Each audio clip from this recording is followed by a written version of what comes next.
So today we're gonna be putting some new door weather stripping in this truck. This stuff is old and falling apart and it's not watertight. So maybe we can make it watertight.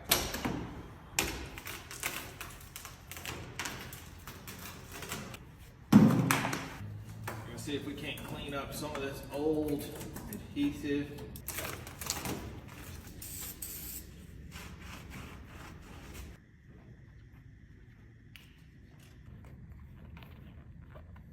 It honestly looks good just having weather stripping in it. Here goes nothing.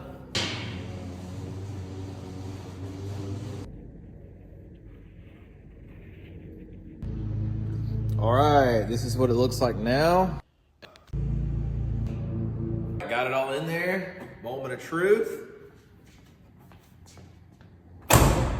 Wow.